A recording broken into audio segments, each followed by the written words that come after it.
شهر رمضان الذي انزل فيه القرآن زمانہ آج بھی قرآن سے ہی فیض پائے گا، مٹے گی ظلمت شب اور ستارہ جگمگائے گا۔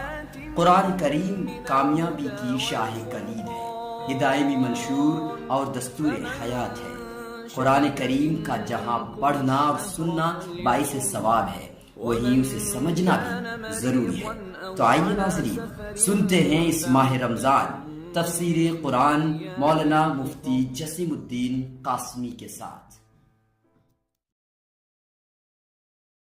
اعوذ باللہ من الشیطان الرجیم، بسم اللہ الرحمن الرحیم۔ ومن يقنت منكن لله ورسوله وتعمل صالحا نؤتها اجرها مرتين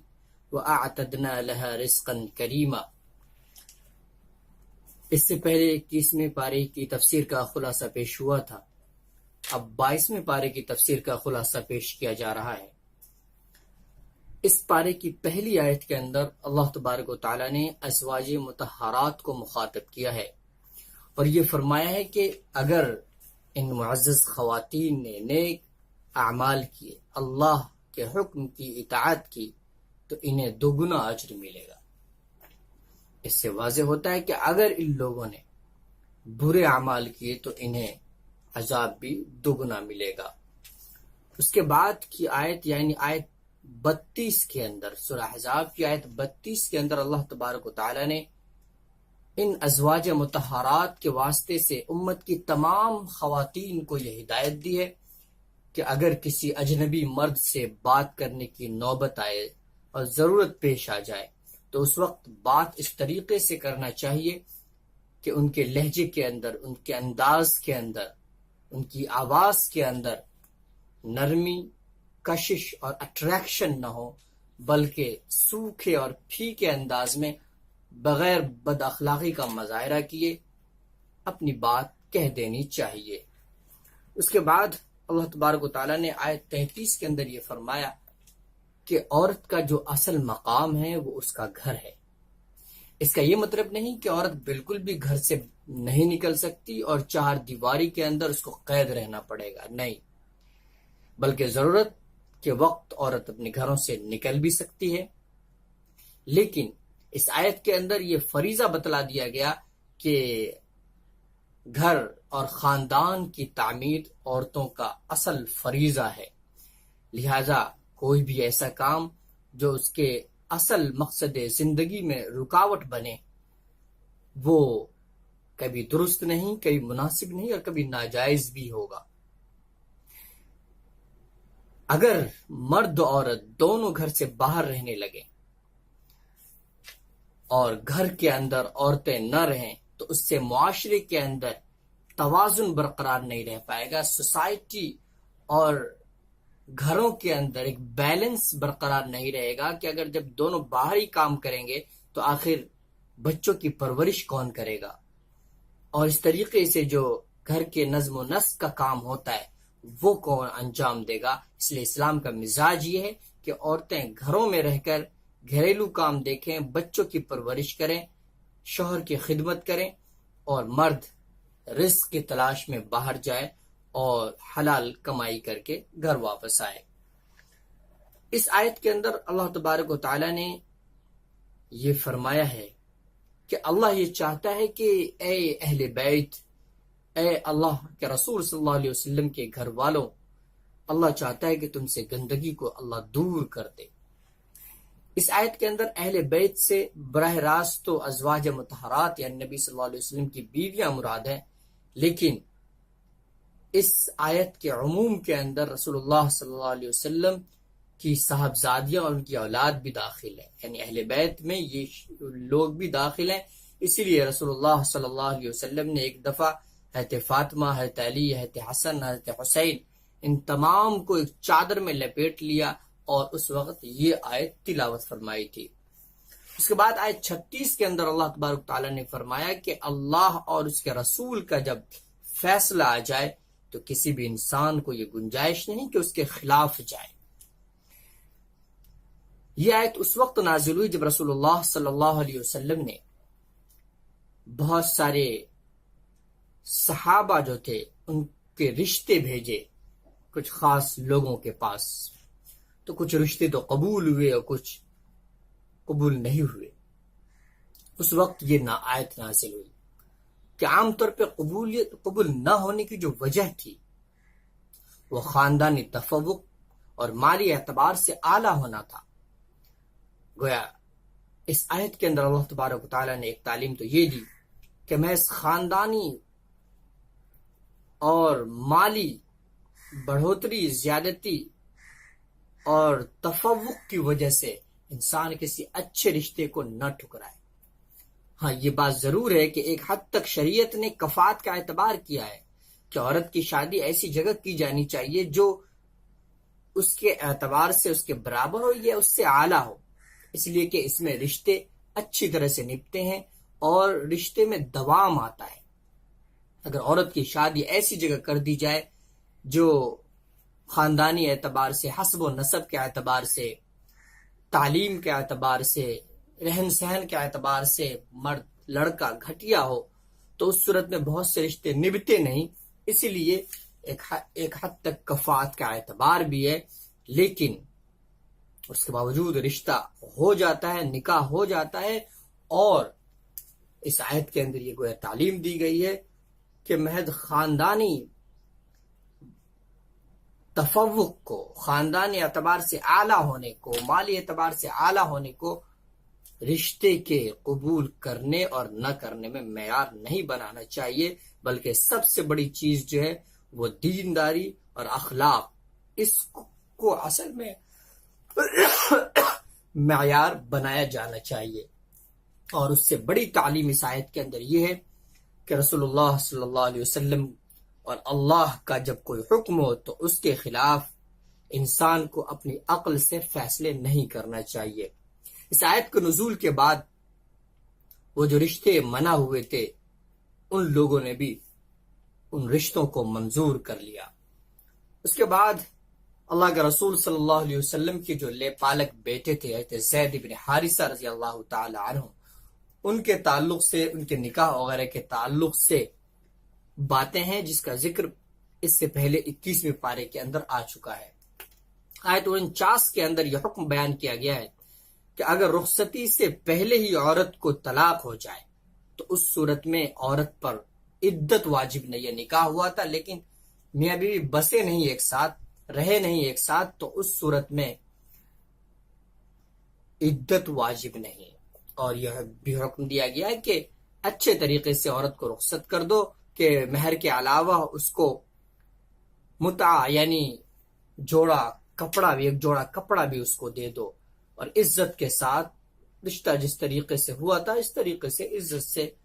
اور پورے احترام کے ساتھ رشتہ ختم بھی ہو۔ اس کے بعد نبی کریم صلی اللہ علیہ وسلم کے ساتھ کچھ مخصوص احکام تھے، یعنی رسول اللہ صلی اللہ علیہ وسلم کو اللہ نے کچھ خاص احکام دیے نکاح کے تعلق سے، اور وہ احکام صرف رسول اللہ صلی اللہ علیہ وسلم کے ساتھ خاص تھے، عام امتی سے اس کا تعلق نہیں۔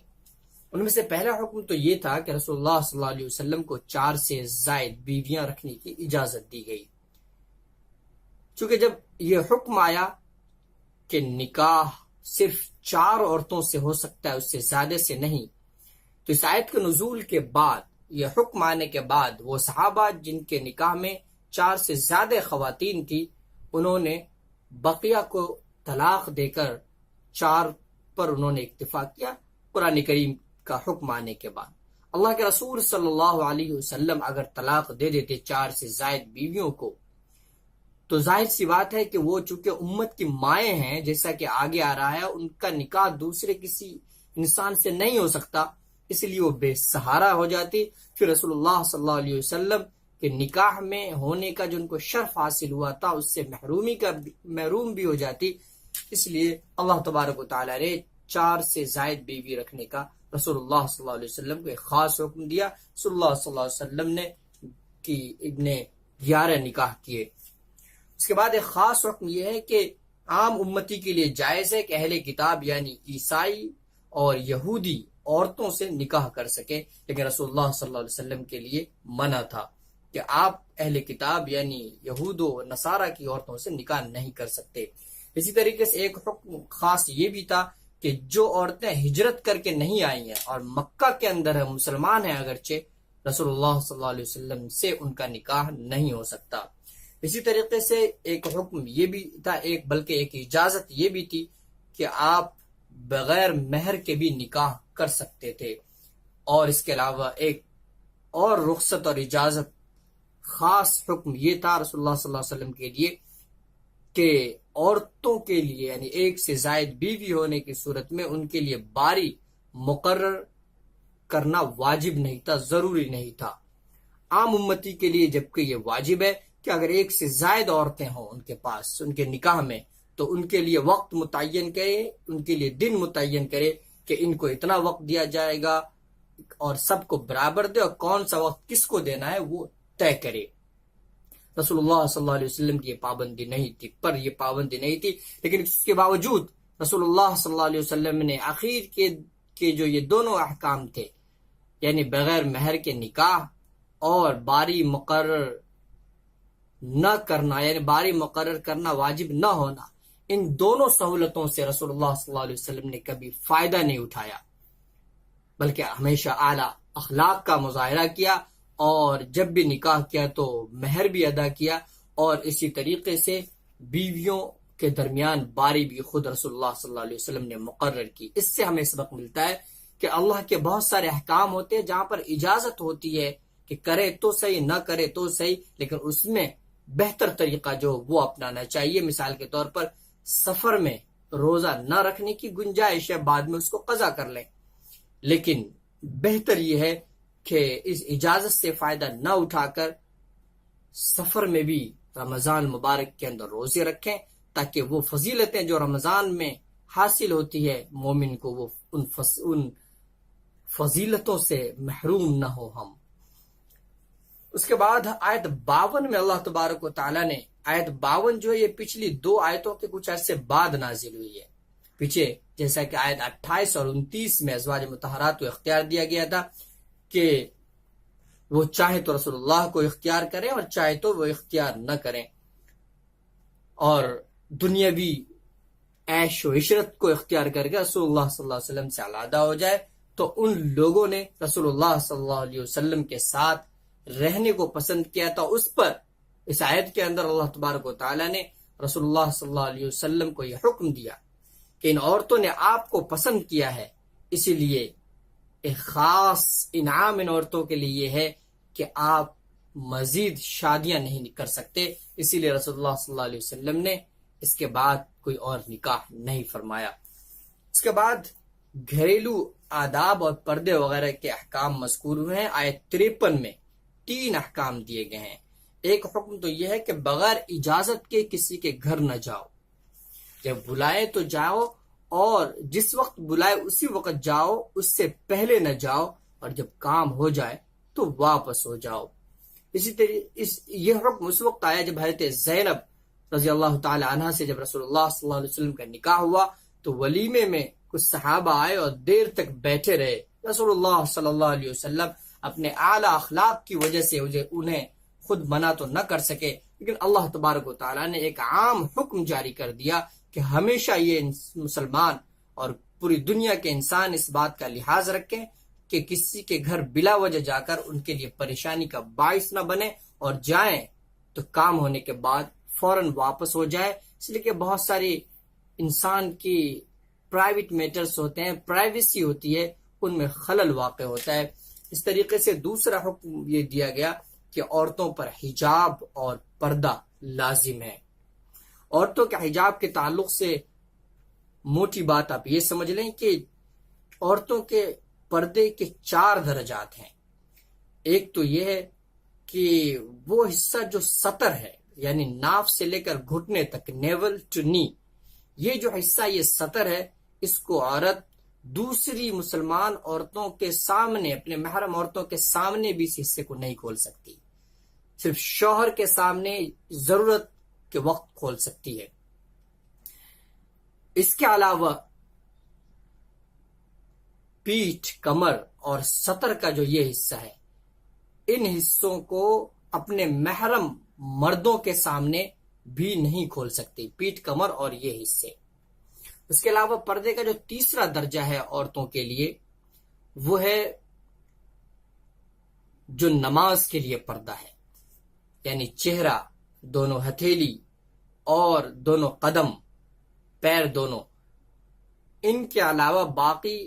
پورا بدن عورت کا نماز میں چھپا ہوا ہونا چاہیے۔ اگر کوئی حصہ کھلا ہوا رہ جائے گا تو اس کی نماز نہیں ہوگی۔ اور آخری جو چوتھا درجہ پردے کا یہ ہے کہ پورے بدن کا پردہ ہے۔ حدیث شریف کے اندر آتا ہے کہ المرأۃ عورۃ، کہ عورت کا پورا وجود ہی پردہ ہے۔ اسی لیے رسول اللہ صلی اللہ علیہ وسلم نے فرمایا کہ عورتیں جب ازار یعنی پائجامہ پہنے تو اس کو تھوڑا لٹکا لے، اور اگر لٹکانا آج کل دشوار ہو تو پھر جوتے یا موزے وغیرہ پہن سکتی ہیں۔ اسی طریقے سے آگے آیت میں آ رہا ہے، آیت 56 کے اندر اللہ تبارک تعالیٰ نے فرمایا ہے کہ عورتوں کو چاہیے کہ اپنے اوپر سے کپڑوں کو لٹکا لیں، یعنی سروں پہ سے کپڑے کو لٹکا لیں، اور سر پہ جب کپڑے کو لٹکایا جائے گا تو چہرہ چھپ جائے گا۔ تو چہرے کا بھی پردہ اس سے ثابت ہوتا ہے، صرف آنکھ مستثنا اس لیے کہ اس میں حرج ہے، آنکھ ڈھکنے کی وجہ سے عورتوں کو چلنے پھرنے میں دشواری ہو سکتی ہے۔ تو پورا بدن انسان عورت کا پردہ ہے جب وہ کسی اجنبی اور غیر مرد کے سامنے جائے اور غیر مرد کے سامنے یا ان کے سامنے سے گزرنے کی نوبت آئے۔ اس کے بعد اللہ تبارک و تعالی نے یہ فرمایا کہ یہ جو عورتیں ہیں ازواج مطہرات، ان کا نکاح کسی اور سے نہیں ہو سکتا، اس لیے کہ یہ امت کی مائیں ہیں۔ پھر آیت 55 کے اندر پردے کے حکم سے محرم رشتہ داروں اور عورتوں کو الگ قرار دے دیا گیا کہ ان سے پردہ نہیں ہے۔ اس کے بعد آیت 56 میں ارشاد ہے کہ بے شک اللہ اور اس کے فرشتے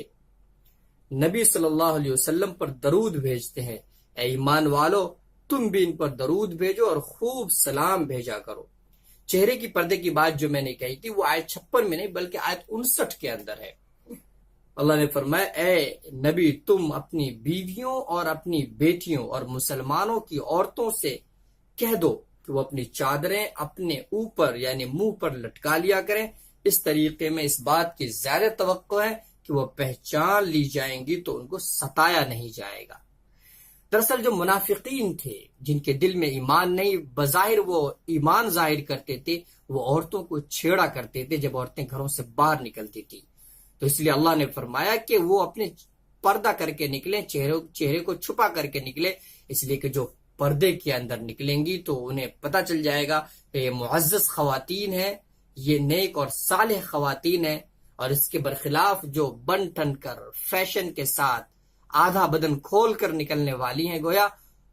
وہ خود گویا دوسرے مردوں کو دعوت نظارہ دے رہی ہیں، اور اس طریقے سے شریعت کی نظر میں وہ شریف اور باعزت خواتین نہیں ہیں۔ انہیں اگر چھیڑا جاتا ہے تو چھیڑنے والے کے ساتھ ساتھ ان کا بھی ایک حد تک قصور ہے کہ اسلامی پردے کی رعایت نہ کرنے کی وجہ سے خود بھی گناہ میں ملوث ہوئی اور دوسروں کو بھی گناہ میں ملوث کرنے کی وجہ بنی۔ اس کے بعد سورہ سبا شروع ہوتی ہے، یہ سورہ مکی ہے اور اس میں 54 آیتیں ہیں۔ اس سورت کا بنیادی مقصد اہل مکہ اور دوسرے اہل مشرکین کو اسلام کی دعوت دینا اور ان کے جو باطل عقائد تھے، بتوں کی پوجا کرنا اور بہت سارے شرکی عقائد، ان کی تردید اور ان کے اعتراضات اور شبہات کا جواب دیا گیا ہے، اور ان کو اللہ کے نافرمانی کے برے انجام سے ڈرایا بھی گیا ہے۔ اس کے بعد آیت 10 کا خلاصہ یہ ہے، کہتے داؤد علیہ السلام کے بارے میں ان کی آواز بہت اچھی تھی، جس کی وجہ سے پرندے اور پہاڑ بھی ان کے ساتھ تسبیح میں لگ جاتے تھے جب وہ اللہ کی تسبیح بیان کرتے اور اللہ کا ذکر کیا کرتے ہیں۔ آیت 12 میں شریر جنات کے تعلق سے فرمایا کہ حضرت سلیمان علیہ السلام کو اللہ نے ان پر قدرت دی تھی۔ اس کے بعد کچھ آیتوں تک اس کا تذکرہ ہے کہ اس بات کا تذکرہ ہے کہ حضرت سلیمان علیہ السلام شریر جناتوں سے کام لیا کرتے تھے، چنانچہ بیت المقدس کی تعمیر میں انہوں نے ان شریر جناتوں سے کام لیا ہے، اور جب حضرت سلیمان علیہ السلام کہ موت کا وقت قریب آ گیا، تو انہوں نے عبادت گاہ کے اندر کھڑے ہو کر ان کو حکم دیا ہے کہ کام کرتے رہو، اور اس کے بعد ایک عصا لے کر، ایک لاٹھی لے کر کھڑے ہو گئے۔ وہ جو عبادت گاہ تھی وہ شیشے کی بنی ہوئی تھی، جس کی وجہ سے جناتوں کو لگ رہا تھا، نظر آ رہا تھا کہ حضرت سلیمان علیہ السلام کھڑے ہیں اور نگرانی میں کر رہے ہیں۔ سالوں تک وہیں وہ کھڑے رہے اسی حالت میں، اور یہ جنات اس تعمیر میں لگے رہے۔ جب تعمیر کا کام مکمل ہو گیا تو اللہ تبارک و تعالی نے دیمک کو مسلط کر دیا، جس نے حضرت سلیمان علیہ السلام کی لاٹھی کو کھا لیا، جس کی وجہ سے لاٹھی جب گری تو حضرت سلیمان علیہ السلام کا بدن بھی نیچے گر گیا۔ اس وقت جناتوں کو یہ پتا چلا کہ ارے حضرت سلیمان تو پہلے ہی گزر چکے تھے، ہم تو بلا وجہ کاموں میں لگے ہوئے تھے، اور انہیں اپنی اس خوش فہمی کے بارے میں پتہ بھی چل گیا کہ وہ لوگ جو یہ سمجھ رہے تھے کہ وہ عالم الغیب ہیں، غیب کی باتوں کو سمجھنے والے ہیں، ان کو پتہ چل گیا کہ کس حد تک وہ غیب کی باتوں کو جاننے والے ہیں، کہ غیب کی بات کا مکمل طور پر تو علم صرف اور صرف اللہ کو ہے۔ اس کے بعد قوم سبا کی ہلاکت کا ذکر ہے۔ یہ قوم بہت ہی متمدن، بہت ہی سویلائزڈ، اور ان کا جو کلچر تھا وہ بہت رچ تھا۔ یہ لوگ اپنی معیشت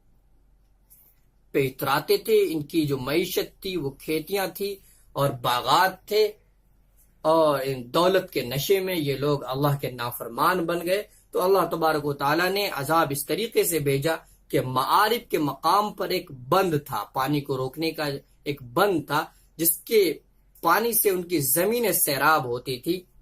اللہ تعالیٰ نے وہ بند توڑ دیا، اور اس طرح پوری کی پوری بستی کو سیلاب نے گھیر لیا، ان کے سارے باغات تباہ ہو گئے۔ آیت 28 کے اندر اللہ تبارک و تعالیٰ نے یہ فرمایا، اور اے پیغمبر ہم نے تمہیں سارے ہی انسانوں کے لیے ایک رسول بنا کر بھیجا۔ رسول اللہ صلی اللہ علیہ وسلم صرف مسلمانوں کے نہیں، سارے ہی انسانوں کے نبی ہیں، جو خوشخبری بھی سنائے اور خبردار بھی کرے، لیکن اکثر لوگ سمجھ نہیں رہے۔ رسول اللہ صلی اللہ علیہ وسلم رحمت للعالمین ہے، آپ کی تعلیمات پوری دنیا کے لیے ایک رحمت ہے۔ اس کے بعد سورہ فاطر شروع ہوتی ہے۔ یہ سورہ مکی ہے اور اس میں 45 آیتیں ہیں۔ اس سورت میں بنیادی طور پر مشرکین کو توحید پر ایمان لانے اور آخرت پر ایمان لانے کی دعوت دی گئی ہے، اور اللہ کی قدرت کاملہ اور حکمت بالغہ کی جو نشانیاں دنیا میں چاروں طرف پھیلی ہوئی ہیں، ان پر سنجیدگی سے اگر غور کیا جائے تو یہ واضح ہو جائے گا کہ جو قادر مطلق، جو اللہ تبارک و تعالیٰ ان تمام چیزوں کو بنانے پر قادر ہیں، آخر وہ دنیا کے نظام چلانے کے لیے دوسرے شریک کے کیوں کر محتاج بن سکتے ہیں۔ ان چیزوں کو کہا گیا ہے کہ اللہ تبارک و تعالیٰ شرک سے پاک ہیں۔ وہ اللہ ہے جس نے تمام دنیا کو پیدا کیا ہے، اور وہ اکیلا ہی اس دنیا کو چلا رہا ہے۔ یہ جو بت مٹیوں کے ہمارے ہاتھوں سے بنائے ہوئے ہیں، یہ ان کے شریک نہیں ہیں، بلکہ اللہ صرف تنہا اس دنیا کو چلا رہا ہے۔ اس کے بعد سورہ یاسین شروع ہوتی ہے اور اس میں 83 آیتیں ہیں۔ رسول اللہ صلی اللہ علیہ وسلم نے اس سورت کو قرآن کا دل کہا ہے۔ اس سورت میں اللہ تعالیٰ نے اپنی قدرت کاملہ اور حکمت بالغہ کے نشانیاں بیان فرمائی ہیں، جو نہ صرف کائنات کے اندر بلکہ انسان کی اپنی ذات کے اندر بھی وہ نشانیاں موجود ہیں۔ اس کے بعد آیت 13 سے لے کر 29 تک ایک ایسی قوم کا ذکر ہوا ہے کہ جس قوم نے اللہ کے دین کی دعوت دینے والے داعی حق کو ستایا اور ان کو قتل کر دیا، جس کی وجہ سے اللہ تبارک و تعالی نے ان پر عذاب بھیجا ہے۔ اس کا تفصیلی واقعہ 23ویں پارے کے اندر آ رہا ہے۔ اللہ تبارک و تعالی ہمیں قرآن کریم کو سمجھنے اور اس پر عمل کرنے کی توفیق عطا فرمائے۔ حب سنت یا الہی حب قرآن دے مجھے، نعمت دارائن عالی نور ایمان دے مجھے، کام میرا زندگی بھر خدمت قرآن ہو، فہم قرآن دے الہی نور عرفان دے مجھے۔ ناظرین، تفسیر قرآن کا یہ پروگرام آپ سن رہے تھے ملت ٹائمز کے یوٹیوب چینل پر۔ روزانہ تراویح میں پڑھے جانے والے قرآن کی مختصر تفسیر آپ سے بیان کر رہے ہیں مرکز المعارف ایجوکیشن ریسرچ سینٹر کے استاذ مولانا مفتی جسیم الدین قاسمی۔ آپ سے درخواست ہے کہ ہمارا یوٹیوب چینل سبسکرائب کریں اور دوسروں تک اس ویڈیو کا لنک شیئر کریں۔